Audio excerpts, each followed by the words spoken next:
सुहागन महिलाएं अपने जीवन साथी की लंबी आयु और अखंड सौभाग्य के आशीर्वाद के लिए करवा चौथ का निर्जला व्रत रखती है।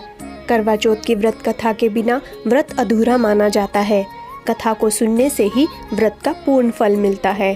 पुरानी कथा के अनुसार एक साहूकार की बेटी थी करवा और उसके 7 बेटे थे। सभी भाई अपनी बहन से बहुत प्रेम करते थे। एक दिन करवा मायके आई। उसने करवा चौथ का व्रत रखा था।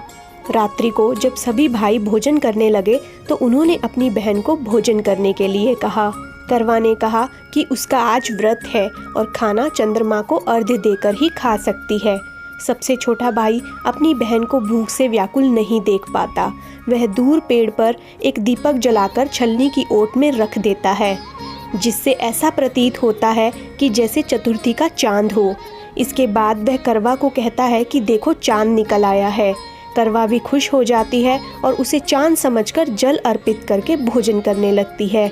जैसे ही पहला निवाला डालती है तो उसे छींक आ जाती है। दूसरा निवाला उठाती है तो उसमें बाल निकल आता है। जैसे ही वह तीसरा निवाला डालती है उसे अपने पति के निधन की खबर आती है। यह सुनकर करवा बिलख जाती है। तब उसकी भाभी उसे पूरी बात बताती है। उसके भाई ने बहन के प्रेम मोह में यह सब किया। इसके बाद करवा प्रण लेती है कि वह अपने पति को फिर से जीवित कराकर ही रहेगी।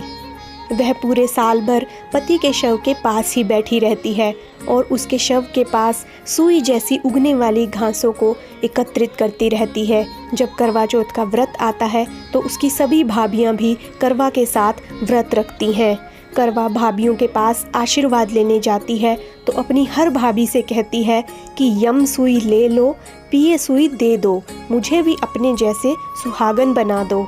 हर भाभी उसे दूसरी भाभी से निवेदन करने को कहती है।